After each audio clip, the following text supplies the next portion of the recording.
Welcome back, agents. In today's briefing, we'll be covering SCP-7034. Description: SCP-7034 is an extra-dimensional space of indeterminate length, unverified composition, and unknown features. The space resembles a controlled access interstate highway. It contains a single stretch of paved road, featuring 8 lanes cordoned by guardrails on each side. Other features, including those present beyond the guard railing, are indiscernible due to the heavy smog that lies over the area. Electronic signals, such as cellular service or internet access, are impeded inside SCP-7034.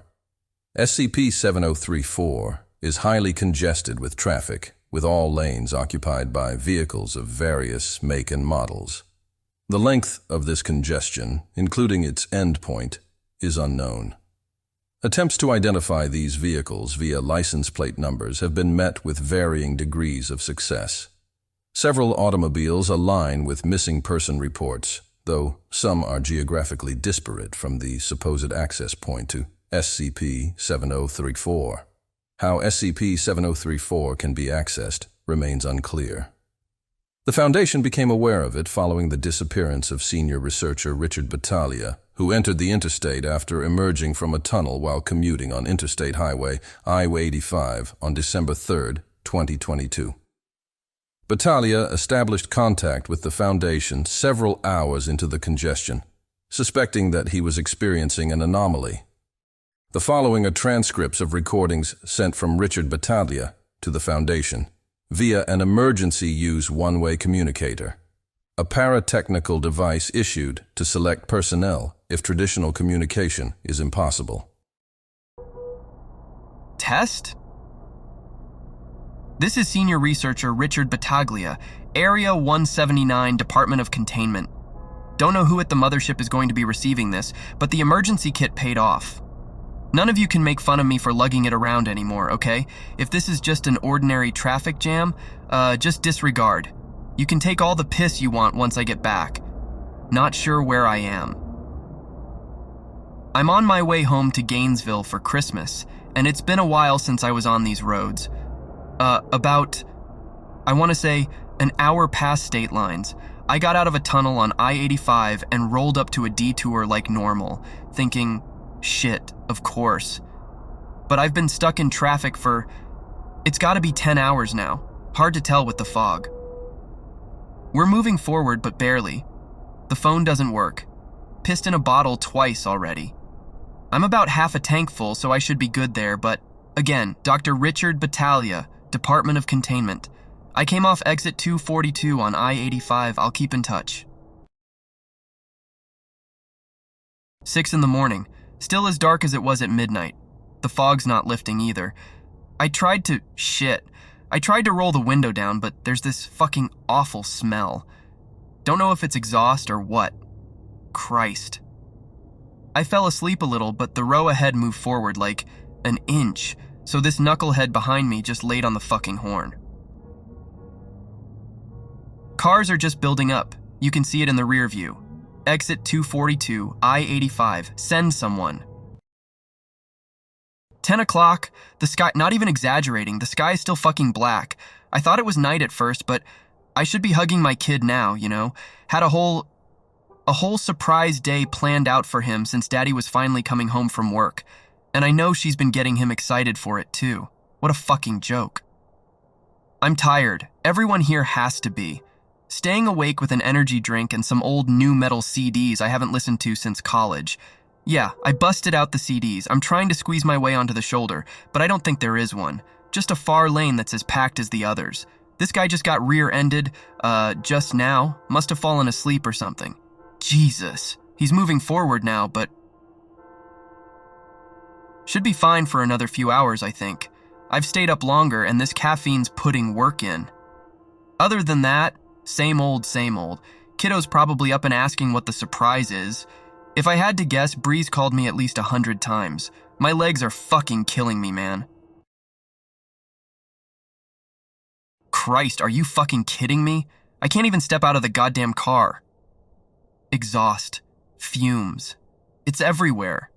I mean, take one breath and the tears start welling while your lungs feel like they're seconds away from popping. Soon as I opened the door, just barely, so I didn't hit the car next to me, these fucks behind me flipped their lids. Honking, throwing their hands up, waving me back. How the fuck is this fair? I mean, on my way home. On my break.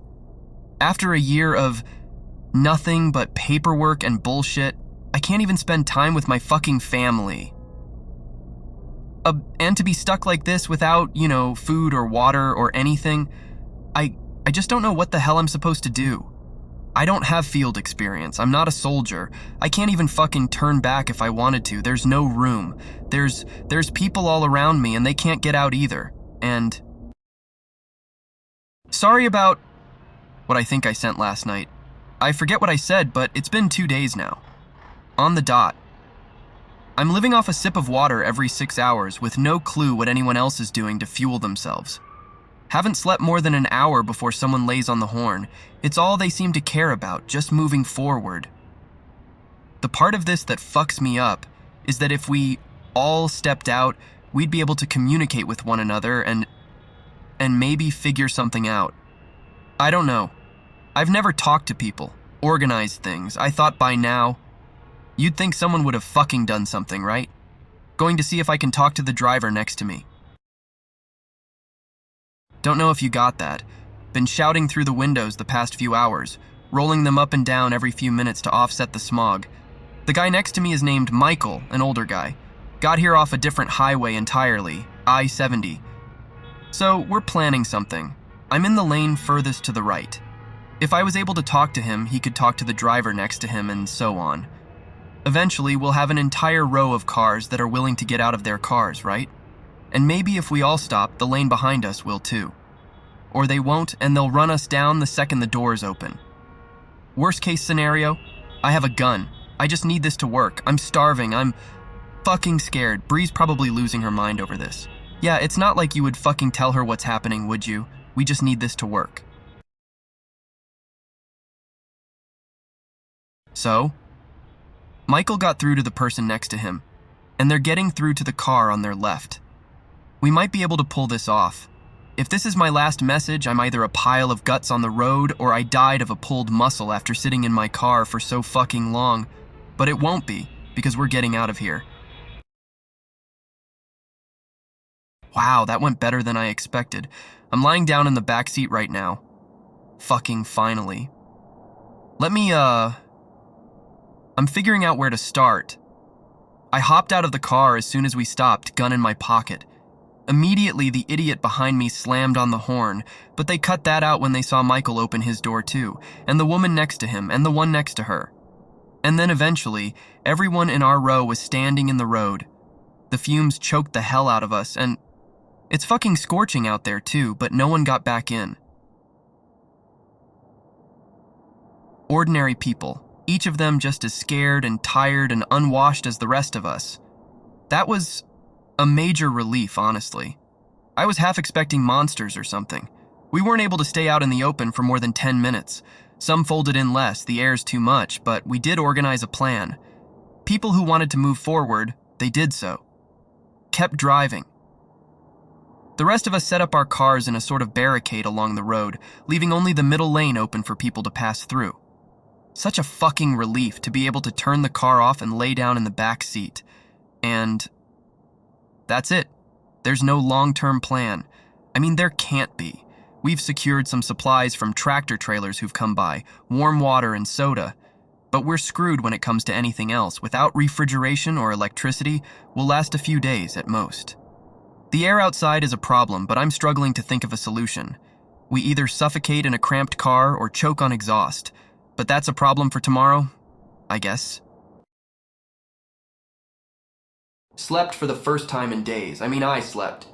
An 18-wheeler joined up, and I'm recording this while sweating my ass off in the back. Somehow, it's still cooler here than it is out there. We have a big enough space for a group to talk, at least for a bit. There's no consensus on what's happening here. Some say it's purgatory.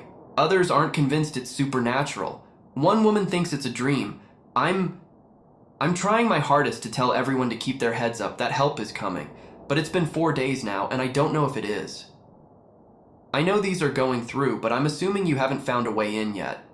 Or if you have, you're too far back in that fucking jam to reach me. I'm going to try and keep our group together, so if you're there, you'll know where to find me. We made a pulley system from a tow truck. See, over the guardrails, there's just a bunch of fog, but who knows what's through it? Fuck my chest. It's worth a shot, right? I'll be fine. Gotta get used to these fumes. Masks help, actually. A real COVID freak was stocked up on boxes in the back of her car. Makes it a little more tolerable. Once we get out of this, I'm living in the shower for the next month. Hey, late message, I know. Was busy today. Got lowered over the railing. There was about 300 feet of rope and still couldn't see the bottom. Just fog, and a smell that got worse the lower you went. Hotter, too. I puked 4 times. I wanted to unhook myself, honestly. Just fall into the mist and see where I ended up, but I couldn't bring myself to do it. I still want to get out of here, man. I love you. I mean, fuck, I love my family. I'm going to see them again. I know I will. But if I don't move forward, get back on the road, I'm going to die. We're fucking starving. We have some water, but we're wasting our time in one place. Have to move forward. Have to. When they pulled me up, and I told them there was nothing down there, I could see the same realization settling in on their faces. Some were still optimistic, sure. The number of incoming cars had slowed down to the point where you could feasibly ride along the far lane without issue. According to my car, I drove just under 190 miles in 2 days in completely stagnated traffic. With a clear road, I could do that in a few hours. Maybe there was a way out, the way we came in. I took someone's motorcycle and just set off. I rode for hours, but you can't recognize anything in here. No landmarks, no markings, just a road that stretched on forever. No matter how far I got, I was here. But even with a helmet and a mask, the smog was too much. Had to stop and lay down twice. Could have gotten killed. Nothing had to be said when I got back to the group. Some came out of their cars. Most just stared at me through the windows. They all wore those same tired, helpless faces. Only this time, even under the masks, there wasn't a shred of hope left on any of them. People are starting to leave, wondering whether or not I should follow.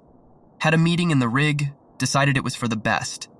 We can cooperate all we'd like, but we're wasting time we could be using to move forward. It's not like we're not in our cars most of the day anyways. God knows how much shit I inhaled yesterday. There's what lies ahead, and whatever sits at the end of it, even if it's nothing. I could stay here and starve. I could hurl myself over the edge of the railing, too. Bree, I love you. I'm going to see you again. His birthday is the week after Christmas, so... Oh, so you get to skimp on the gifts. I always promised my wife I'd never do that. My brother was a December baby. I totally understood. Yeah. God, you wonder how some of these other folks are doing it. The people who didn't stop. Where are they getting their water? Maybe there's a rest stop. Little Taco Bell or something. Honestly, if they didn't do something similar to what we did, just to refuel, then they probably didn't make it. We'll see, I guess. Yes, we will. At least the traffic cleared up. For now, yeah. That was the worst, man. When I was out there, I kept telling myself that the next time I'd fall asleep, it'd be in my own bed, right next to my wife. Hey, watch those sips. We only have a case back there.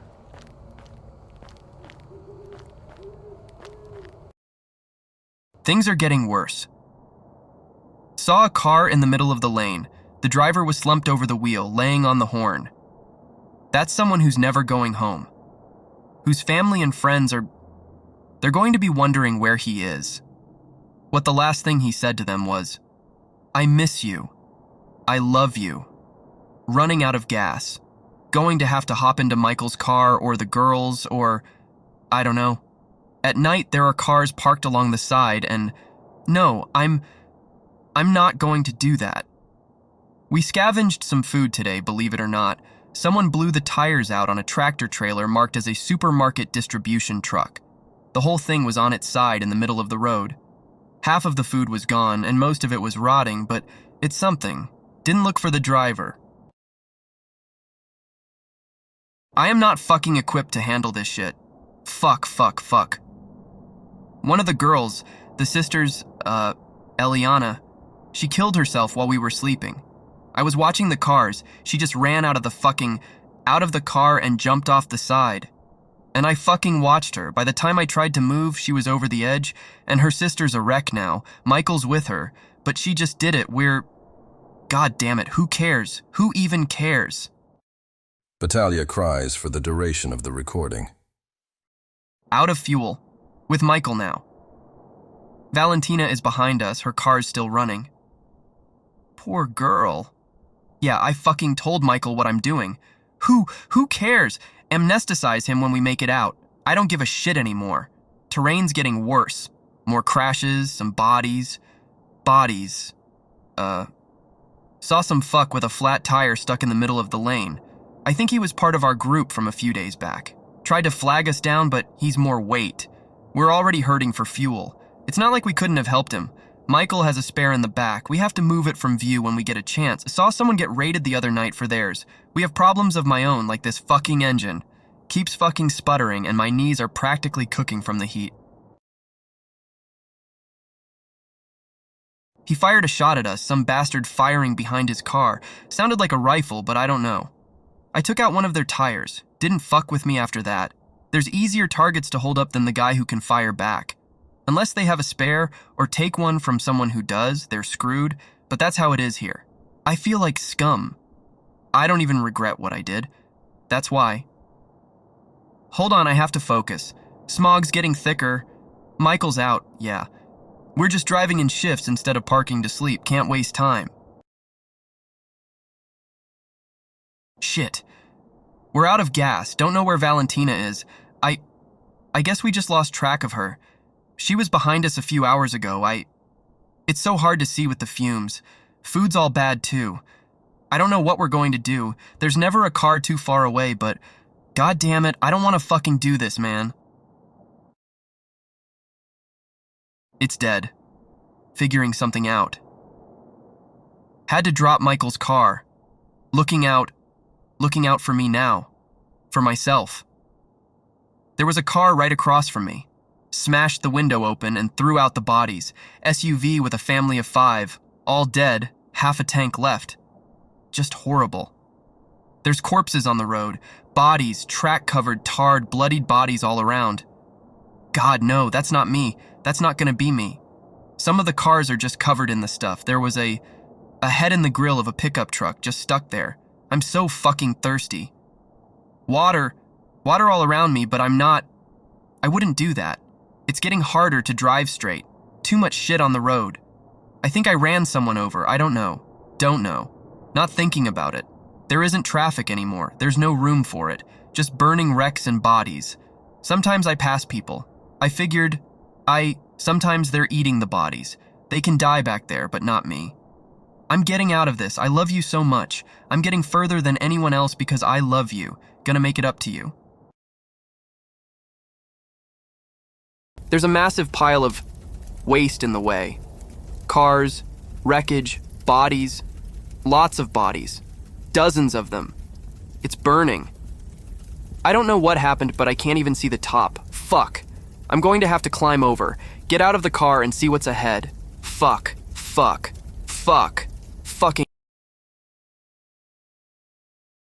I passed out on the wreckage. Cut myself so many fucking times I can feel the grease in my wounds. I got over it. There are no cars ahead. Nothing. They couldn't get past the pile. The fires burned through the smog. Had to get in another car,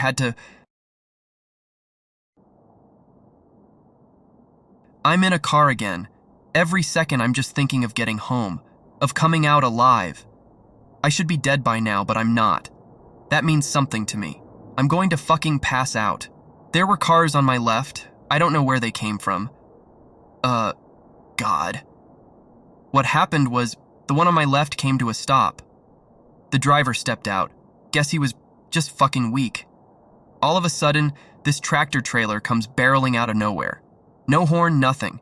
Ran him right over, gut-splattered wheels, he just killed him. And if they ever do that to me, I'm gonna kill them too.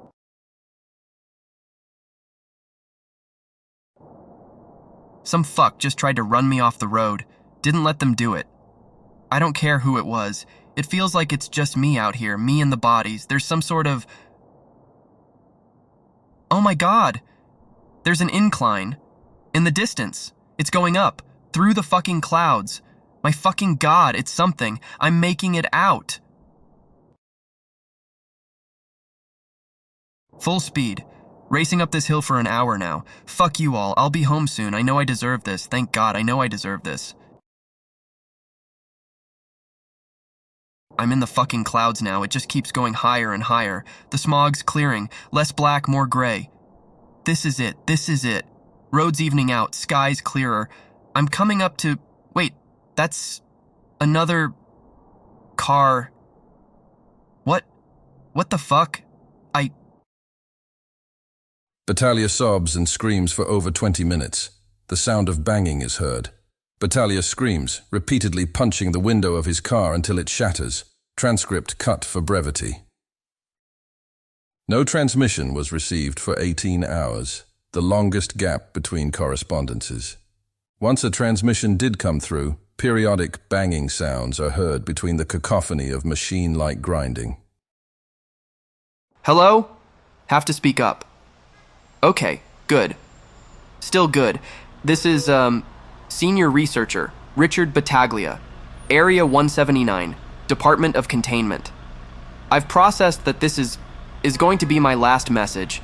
The smog cleared up a few hours ago, and I can see ahead of me now. There's a tunnel at the end of the road. One massive, gaping tunnel sitting up here in the clouds. Looks man-made, but I know it can't be. Inside is pitch black, can't make any details out. There's these bursts of fumes come from the inside. And the lane, the only lane. Fuck, we're funneling into it. My car gave out. I'm sure you can hear that noise. It's me getting pushed by whoever's behind me. Just a slow approach into whatever the hell's in that tunnel. I already had my breakdown. Punched the shit out of my window, broke my hand, I think. I've just accepted it now. That's either my way out or it's over. I can't fully shake the hope, but it's... God, it sucks. What was it all for? What was any of that effort for? Article 32F of the Foundation Employees' Rights Policy. In the event of certain death while in the field, Foundation personnel may request that their kin be made aware of the details of their passing. I don't want her to hear all of this. But I have enough time to... Fuck. Sean, I'm sorry that Daddy couldn't be there for you. No excuses. I should have got out of this the second you came into my life. I won't ever see your graduation, your first day of first grade, or your face when you see your sister for the first time. I won't be there to watch either of you grow up. And that's my fault. I love you. You can hate me. I understand. Bree. I knew. I always knew. Just promise me that whoever you bring around when I'm gone loves you, treats the kids right. You know that, though. I love you. I never stopped loving you. If I come out the other side, I want this burned. Going in now. Further communication was not received until 12/17/2022, a week following Battaglia's last message. These final transmissions, 20 in total, were unable to be transcribed, as all consisted of feedback, heavy distortion, the sound of horns, and screaming. A total of 83,000 unexplained disappearances have been linked to the United States interstate highway system. And this will conclude our briefing on SCP-7034. If you enjoyed it, consider liking the video and sharing it with your fellow researchers to help spread knowledge of this anomaly. Be sure to subscribe and turn notifications on so that you don't miss our future briefings.